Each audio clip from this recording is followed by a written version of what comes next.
Well, hello, folks. This is Rich, aka Richman, aka Stop La Puck, coming to you live on video with a review of the Pro Laces neck guard. Some of you have been waiting for this. I've mentioned that I've received it recently, and finally, I have some time off from work and other things to do so. What I'm going to do today is compare the Pro Lace to the other one I'm using right now, and then you can compare. It's the Maltese that came out decades ago, and I still have mine, and I thought I'd try something new. And this is not an on ice review, it's more like a first impression and what I think about it before I even get to test it.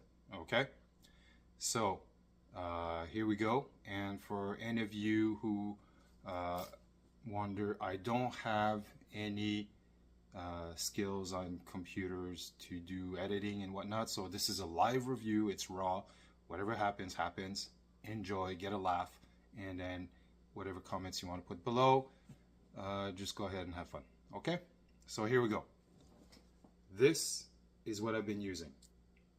I bought it about 20 years ago off a member from the Goalie Store bulletin board. I needed something to protect my neck after receiving a puck to the neck, and this has been a savior. It saved me a couple lashes from sticks. It saved me from one or two errant puck to the neck. Nothing straight up anymore, which is great, knock on wood. And hopefully it won't happen anymore for the rest of my career. So let me show you how things go. Don't mind the hair, it's my off day, I don't care. All right, so as I put it on like this, you can tell it sits pretty high. It's about a 2-inch, okay, and it's soft, and it's about half an inch or so thick.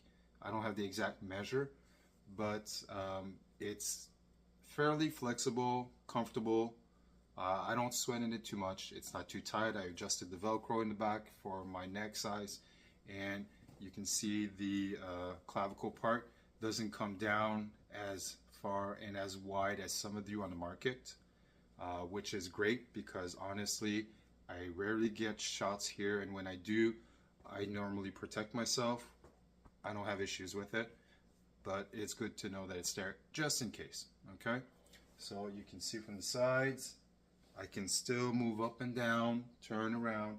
Doesn't interfere with my neck, doesn't interfere with my chin, neither when I have my mask on, so everything's a-okay. So I'll take this one off. Okay, and you can see it's flimsy. Some people in the past have suggested to put it in the freezer or the fridge, whatever, and before you play your game, because some of them get overheated when they play and they have concerns about that. The Maltese was great for this. Its replacement, and now I think it's the Paso one, and it's worth looking into. What bugged me about this is that it can save me from getting very badly hurt to a certain degree, but if I get a straight-on shot to the neck, it still compresses quite a bit, so I'll still get the brunt of it, but to how bad is it going to be?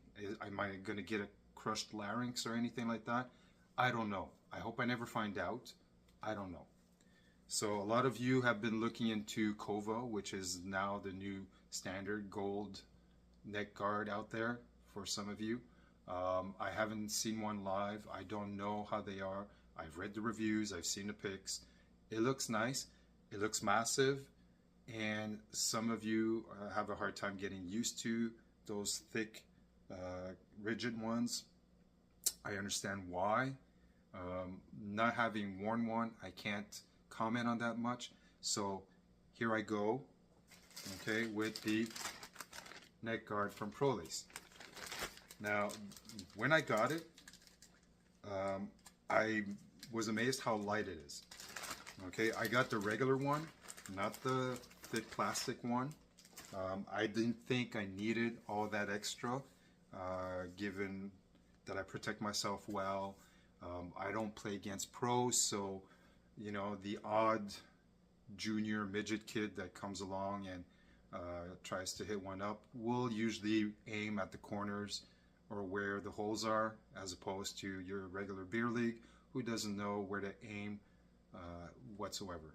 Okay, we all know how that feels. So as you can see, it's a little bit different.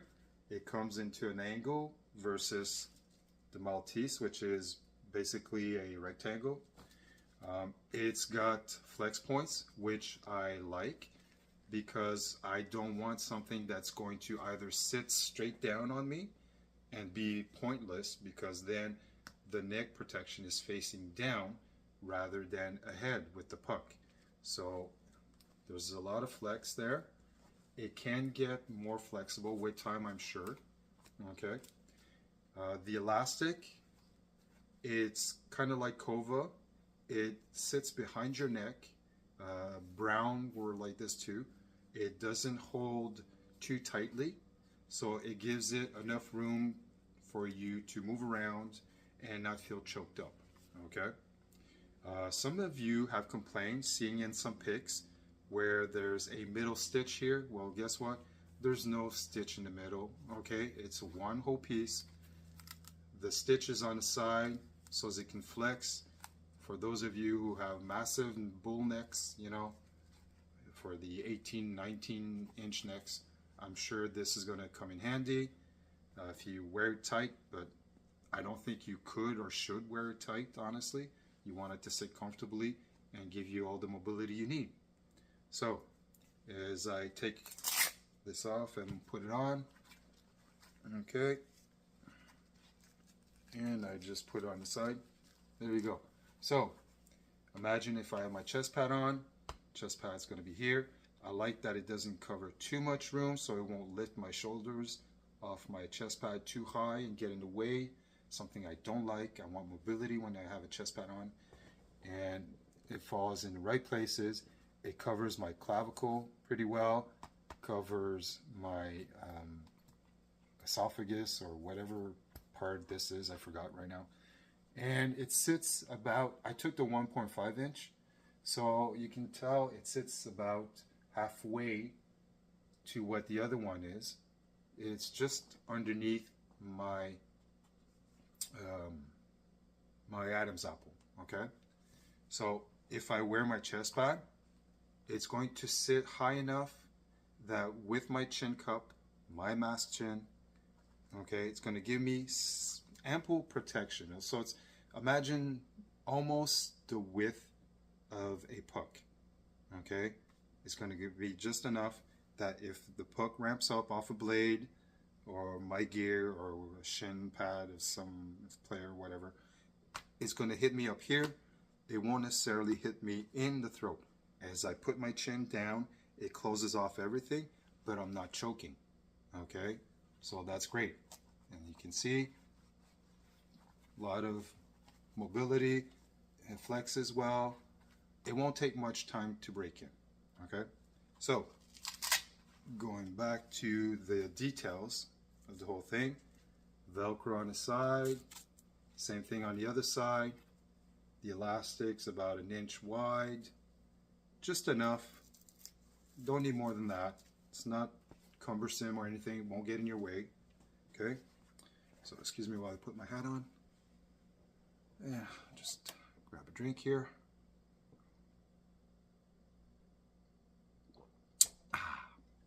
Okay.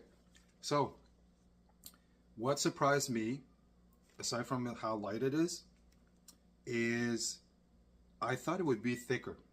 As you can tell, it's not too thick.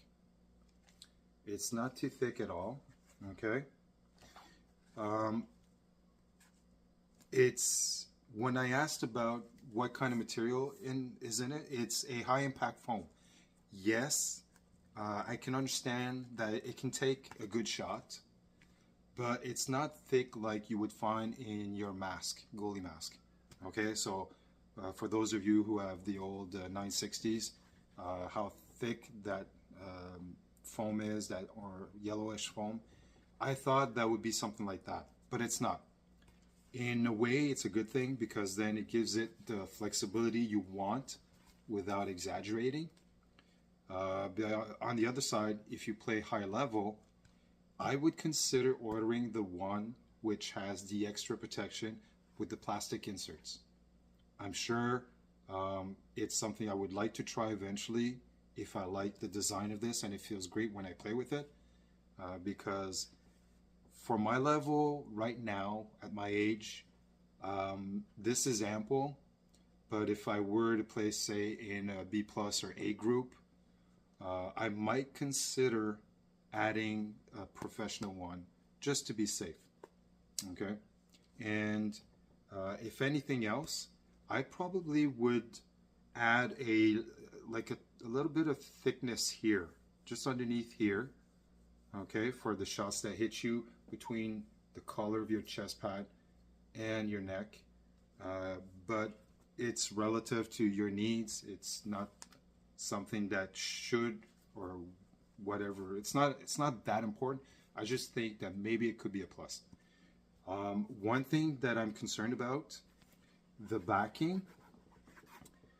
For those of you who've used chest protectors with the heavy nylon, mesh nylon inside, like the Warrior or the Bryans, it's a little rough on the skin.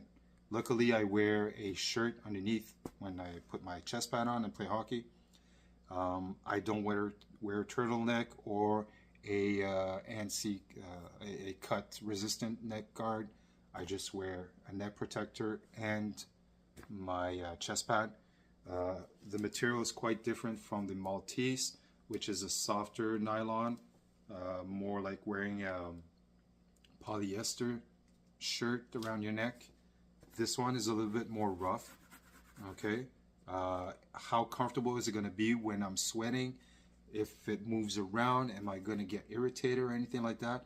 I'm not so sure. This is probably something I would suggest changing to the company just to make it more friendly to the skin.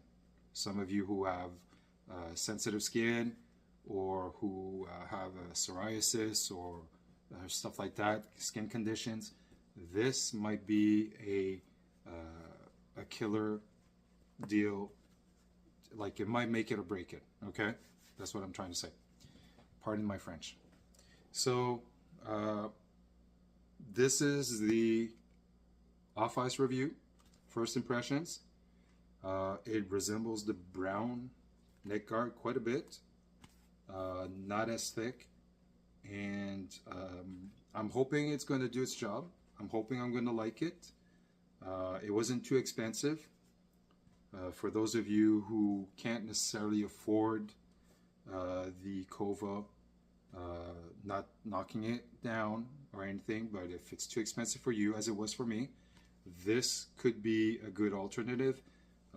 This one, I think, goes for $120, and the custom one goes for $130 or $140 with the plastic inserts and the extras. And you can get your name and number on it, which is also cool. So yeah, that's about it. I hope you enjoyed. If you have any more questions, feel free to ask. Just type it down below, and that's it. So enjoy your games, enjoy your summers, and a happy Father's Day. Catch you later.